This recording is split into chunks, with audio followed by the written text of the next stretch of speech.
I was raped by this motherfuckers last 2 years. They extorted money from me too. I told what my crime, my friends. A friends not crime. I cannot give birth to a daughter in this kind of country. May they not go rape my daughter tomorrow. May they not go shoot my son tomorrow. Now people begin them, they dead for Lagos State. End Sars, and police brutality.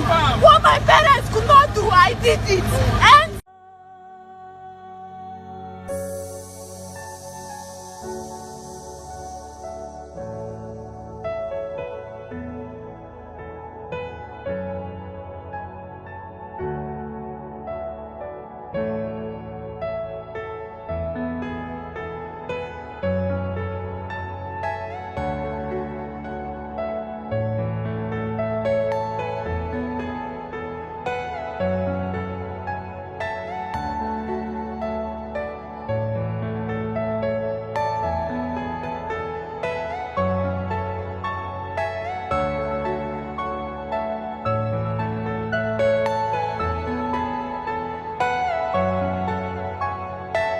Today is the 20th of October 2021, and we all know what happened last year on the 20th of October 2020.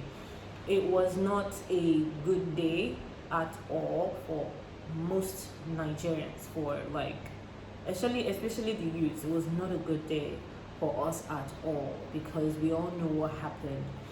So I figured that I would do a video today to just slightly talk about the whole situation, and also just maybe talk about where I was on that day, how I got the information, and how it affected me as a person, as an individual, as a youth, as a Nigerian youth. Do you understand? So yeah, that's why I thought to do this video. So without further ado, guys, let's just get into the video. You know, the End Sars protest started way before the 20th of October. Not really way, but it was.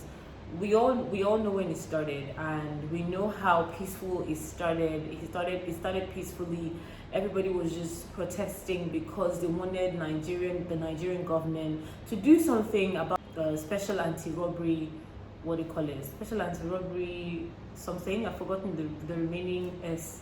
So yeah, these people they accost young men and women on the road and force them to go through their phones, their cars.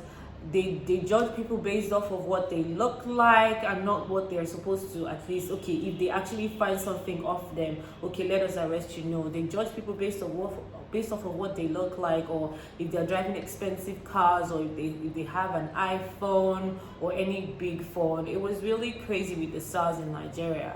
So the youth decided to, you know what, let us protest over this injustice, over this this activity that is uncalled for, or this arresting that is uncalled for. Yeah, so that's why we decided to do the End Sars protest, and it was very peaceful, as we all know. Everybody was just protesting in Ikeja, Lekki toll gate, Ikoyi toll gates, any toll gates or anywhere. People were protesting peacefully. At some point, we're all just like literally having fun.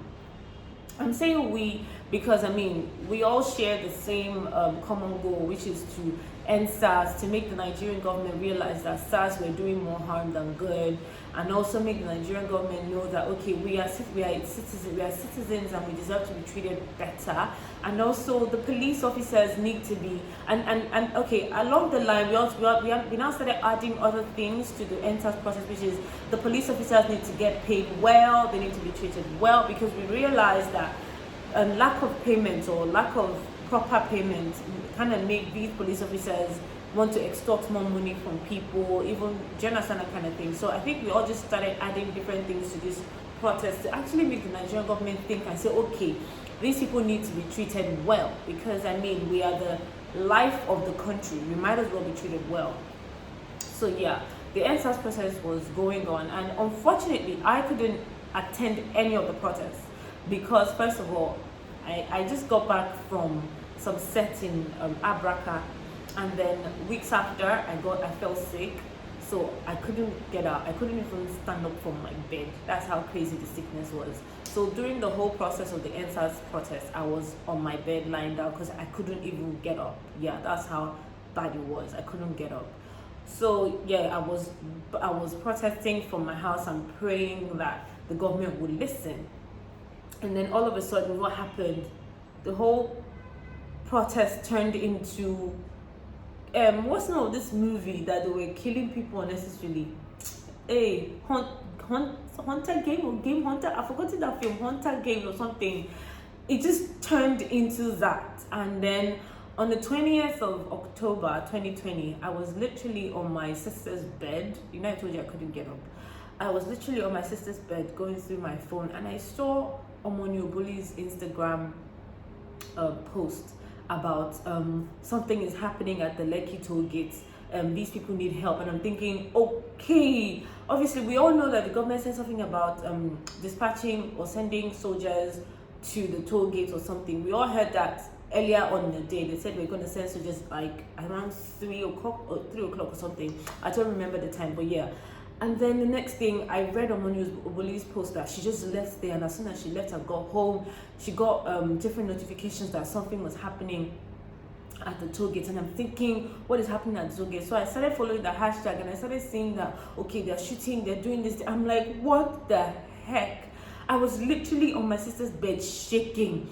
My kid sister was beside me, so we're both like going back and forth online trying to look for information. And then I stumbled on DJ Switch's live, and I was on it for a long time. I was on there praying for these people, and I was literally shaking. But because my kid sister was there, I contained the shaking or the fear that I had for these people. I contained it because I had to be strong for her. I didn't want to start crying or anything, and then she would not have to start crying. So I had to show that I was strong, so that to get her not to be scared or anything. And we were just like literally praying for these people. It was crazy. It was crazy. I was shaking from the crown of my head to the sole of my feet. I was crying in my mind. I was praying out loud for these people, like, God, please. And then after then, like later on in the evening, we're hearing gunshots. It was crazy, like gunshots close to the gate, close to the toll gate. It was like, what the heck? Close to the estate that we stay. It was crazy. Throughout the night, I obviously, because I couldn't even move, I had to sleep. I was in my sister's room sleeping, so we slept there. We prayed obviously before we went to bed, and in the morning again we saw pictures, we saw all the things that happened, the people that were rushing to the hospitals rejecting some of them, the burnt hospital, and the fact that hoodlums just like hijacked the peaceful protest that Nigerian youth organized. It was sad. The whole October 20 down to 21, 22, like that, it was really sad. And the fact that some of the bodies couldn't be accounted for, the fact that the Nigerian government has not told us till today who ordered the shooting, who ordered the arrest. It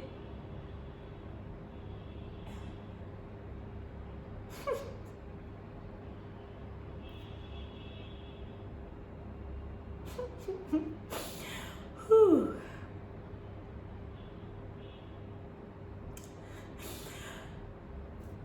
Okay, so I remember this old man. I remember this old man that was standing by the stage. I think they said he was waiting to get on because, you know, during the protest, they were helping people. They were helping people with money, people that needed help. Yeah, people that were getting help. That was how peaceful the protest was.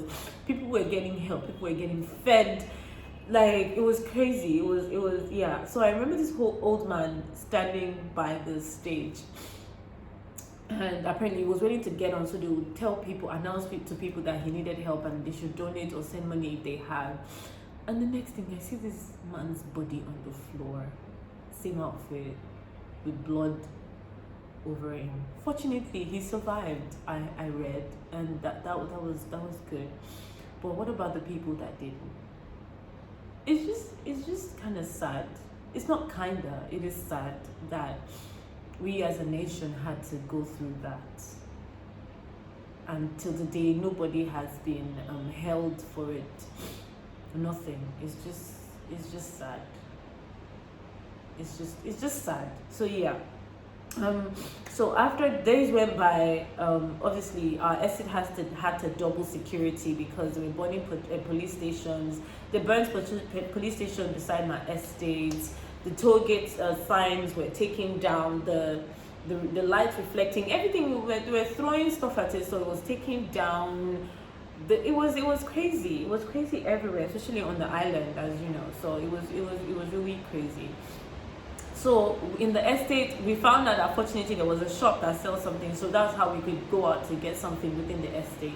So one of those days where I felt like really overwhelmed with the whole, and I couldn't breathe. When I say I couldn't breathe, I mean like not literally, I mean like with the whole information about what was going on and how sad it was. I was so overwhelmed. But the fact that I couldn't cry in front of my kid sister, I just thought that, you know what, I want to take a walk. So I took my phone, plugged in my earpiece, and then I walked around the estate. I went to the shop to get something, like I told her, because I really went to get something. So on my way back, I was like, okay, it is a lonely road, it is slightly dark, there's nobody here, my sister's not here. Let me cry. I wanted to cry since October 20.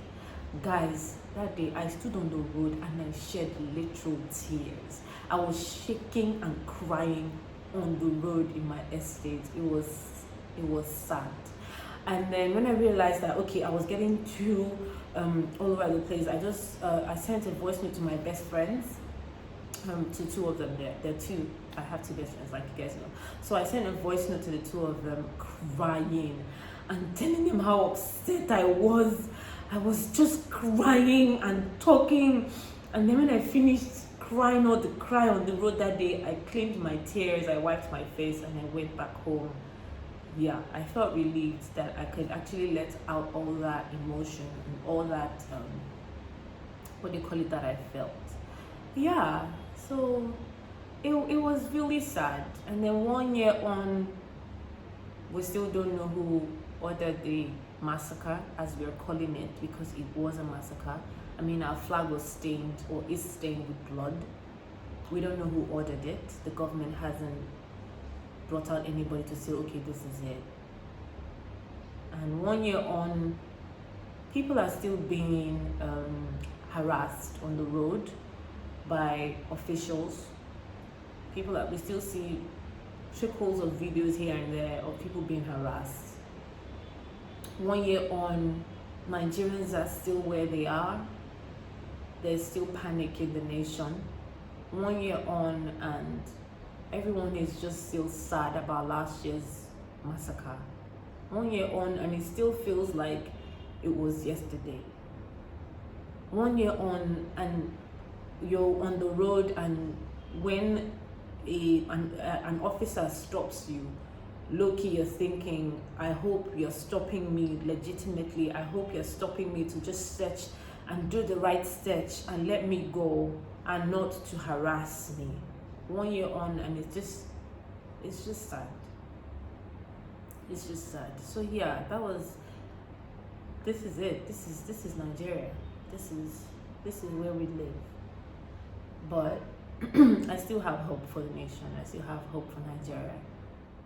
I'd like us to observe 1 minute silence for those that went with October 20, 2020. Please, it's very necessary. Let's do it.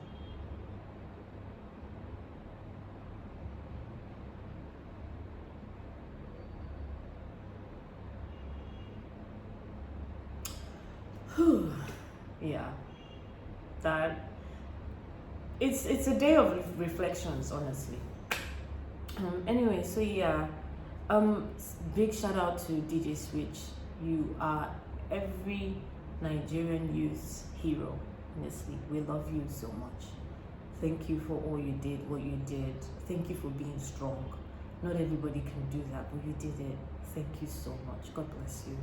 And by God's grace, I pray that your efforts that day will never be in vain. By God's grace, something positive will happen for Nigeria, or in Nigeria, for the youths. Thank you so much. Thank you. God bless you. Anyway, guys, we have come to the end of this video. Thought I'll do a little reflection and just bring back all our memories regarding what happened last year on this day. I hope you enjoyed the video. I don't know why I said that, but I hope you found it slightly informative. Anyway, thank you so much for watching, and I will see you next time. Bye.